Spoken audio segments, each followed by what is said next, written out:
Bien, buenas tardes. Para presentar nuestro proyecto ABR de ecuaciones diferenciales, primeramente es escoger el tema, ¿no? En este caso de nosotros es la aplicación de las ecuaciones diferenciales en un circuito RLC en serie.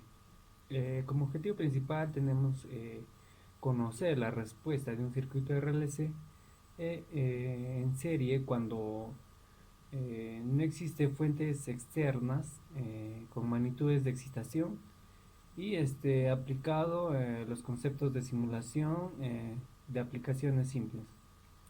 Las principales variables de estudio es la variable independiente y la variable dependiente. Consideramos la variable independiente a el tiempo, ¿no? Y a nuestra variable dependiente, que es la cantidad de carga que circula en un circuito. Nuestro objetivo general es determinar el modelamiento matemático en un circuito RLC aplicado mm, a la ecuación diferencial. En este caso, realizado por la ayuda de un docente.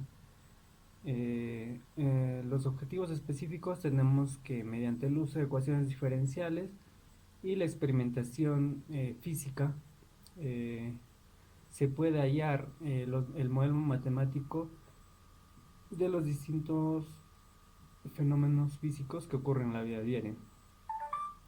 Eh, nuestra, nuestras preguntas guías es fundamental para realizar nuestro modelamiento de la ecuación diferencial. ¿Cómo realizar la parte experimental? Eh, Generando un circuito RLC en serie, como se ha mencionado, teniendo una resistencia, un capacitor y un inductor. Mediante ello, tomar las mediciones en un determinado tiempo. ¿Cómo te ayudará este proyecto ABR en la vida diaria?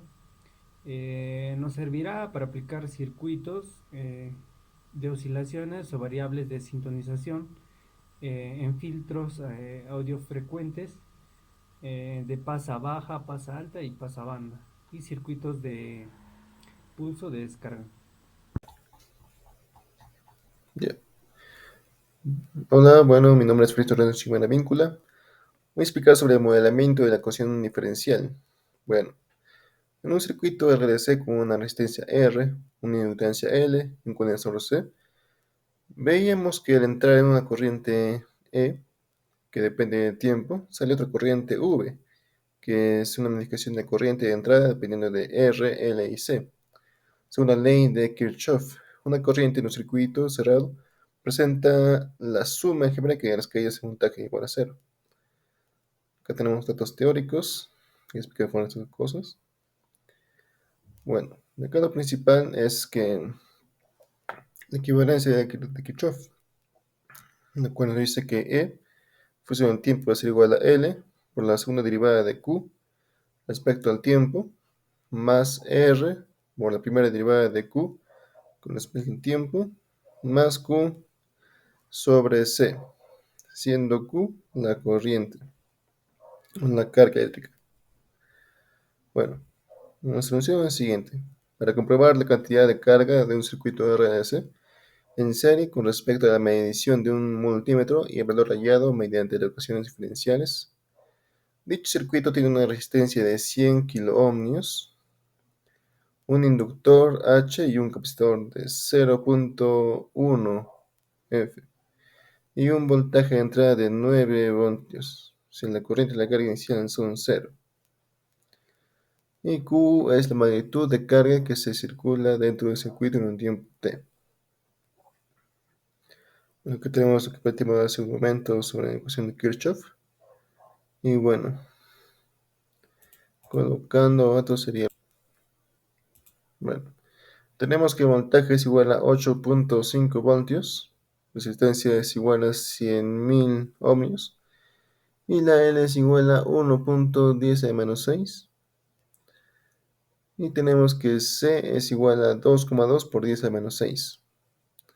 Datos iniciales son los siguientes. La corriente en el tiempo 0 es 0. Su derivada en el tiempo 0 es 0. Y bueno, nuestra ecuación con el método tradicional sería la siguiente.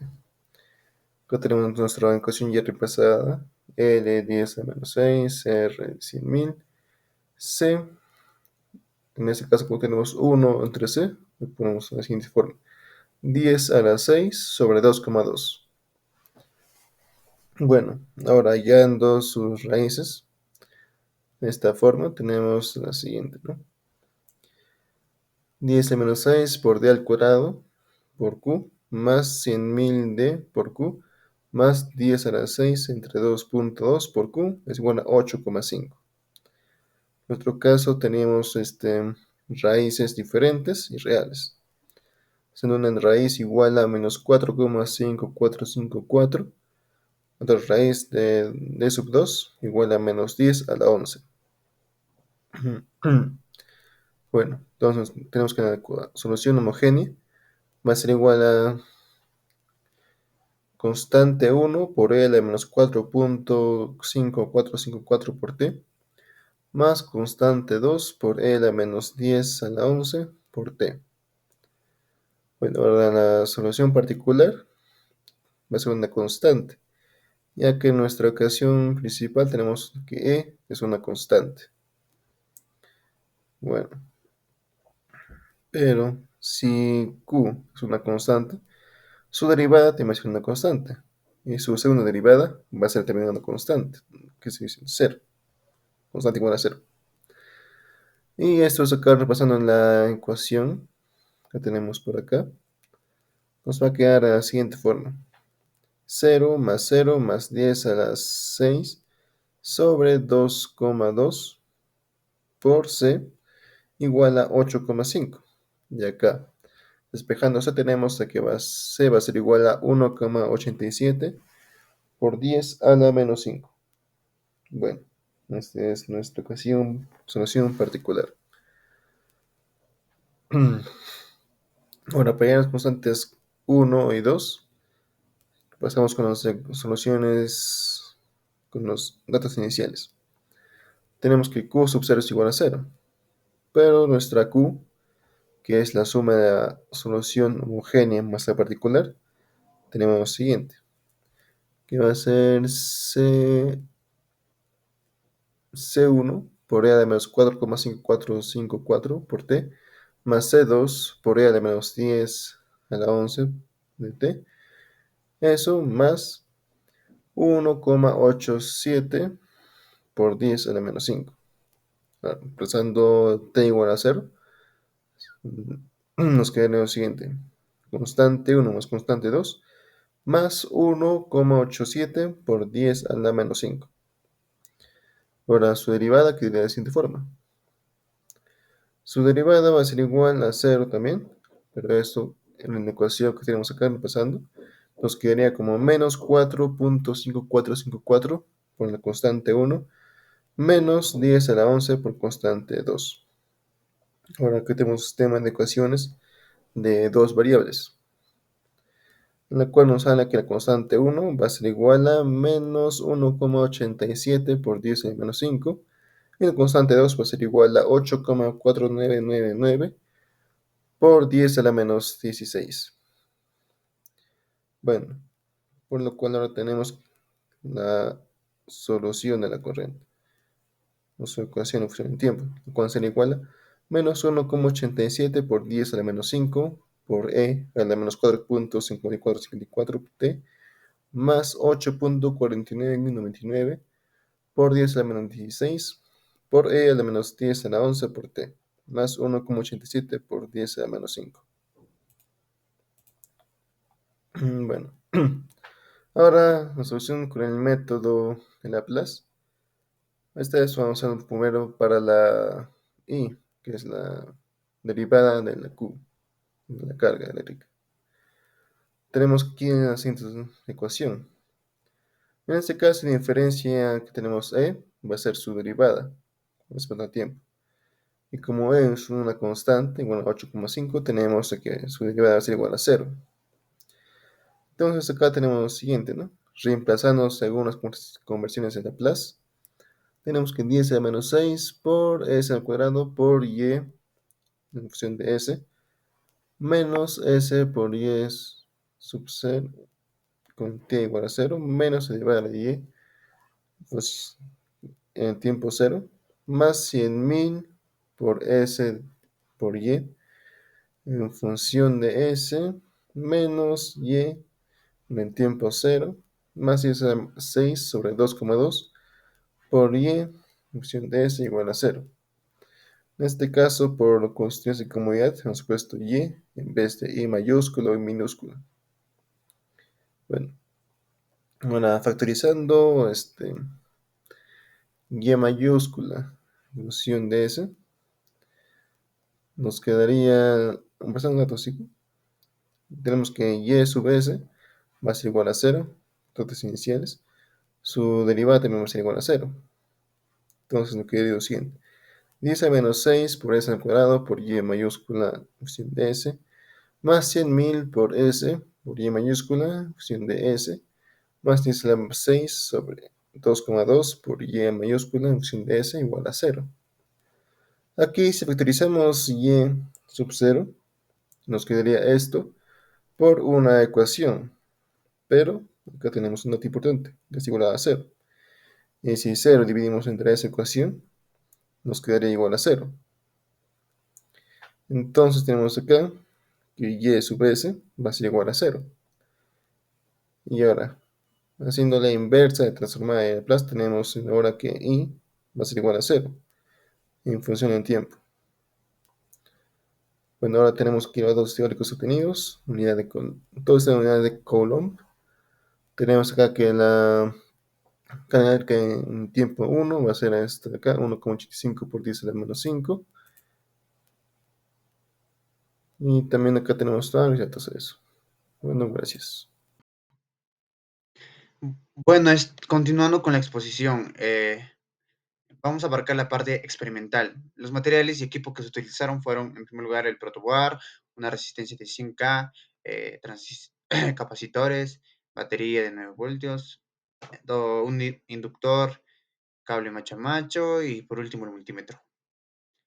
El procedimiento. Eh, en primer lugar, lo que hicimos para elaborar el circuito en el protoboard fue conectarlos continuamente en serie, ya que es el principal esquema que hemos utilizado en este proyecto. Posterior a eso, lo que hemos hecho es aplicarle, ¿no?, voltaje y corriente a nuestro circuito para que posteriormente podamos medir el voltaje en el capacitor y de ahí sacar los valores experimentales que posteriormente nos ayudarán a obtener la carga en un tiempo que querramos, ¿no? Bueno, ahora vamos a pasar a ver los valores experimentales que hemos obtenido. En este caso, como estaba mencionando, nosotros hemos hallado el voltaje de 0 a 10 segundos, eh, donde 0 es donde no se introdujo nada de voltaje y corriente a nuestro circuito. Y desde ese momento es donde se pudo introducir corriente, ¿no? Eh, para nosotros poder hallar la carga, tuvimos que utilizar la fórmula que nos dice que la carga es igual a la capacitancia por el voltaje, ya que con eso nosotros podemos hallar, en este caso, la carga en un tiempo que querramos. Por ejemplo, hemos hallado, en este caso, la carga en el tiempo 1. Reemplazamos los valores en la fórmula y obtenemos el resultado, que es en este caso 1,386 por 10 a la menos 5 Coulomb. Y así fue lo que hicimos durante todos los, todos los días restantes, eh, que están en segundos, ¿no? Carga en un segundo, carga en el segundo 2, carga en el tercer segundo, cuarto, quinto, sexto, hasta el décimo. Y también hemos dejado acá el link de la grabación de nuestro video de obtención de los datos experimentales, que en este caso fue el voltaje en el capacitor, ¿no? Bueno, acá procedemos a ver la comparación entre los valores teóricos y experimentales. Como podemos observar, los valores teóricos y experimentales tenemos semejanza, no digamos la perfecta, pero sí, hay mucha semejanza entre los valores experimentales y teóricos, que con esto nos conlleva a decir que realmente esta ecuación y la solución logran dar con el valor aproximado. Podemos deducir en cierta parte, ¿ok? Bueno, acá vamos a una representación modular, donde vemos el gráfico en un tiempo t y la corriente en este caso, no, la carga, en este caso, en un tiempo, ¿no? Vemos que en el tiempo cero, la carga va subiendo, subiendo hasta que en un tiempo t ya llega a su valor máximo y es constante a partir de ella. Reflexión. En sí, tenemos muchas reflexiones. En primer lugar, gracias a este proyecto nosotros logramos aprender más, conocer más en este apartado que viene a ser los circuitos RLC, cómo medir este voltaje en un capacitor, cómo medir corriente en un circuito, cómo armar este circuito serie paralelo y muchos más, como por ejemplo también resolver y practicar más que nada la resolución de ecuaciones diferenciales mediante los métodos clásicos o Laplace en este caso. Em, y entre otras cosas más reflexiones, como por ejemplo en la comparación de datos, ¿no? Cómo puede asemejarse un modelo matemático a resolver o aproximar en una gran medida valores que nos puede servir para la toma de decisiones, ¿no? Son muy importantes el cálculo que nos conlleva a tomar decisiones en un futuro. Bueno, eso sería todo por parte de nuestro grupo. Gracias por escucharnos y hasta luego.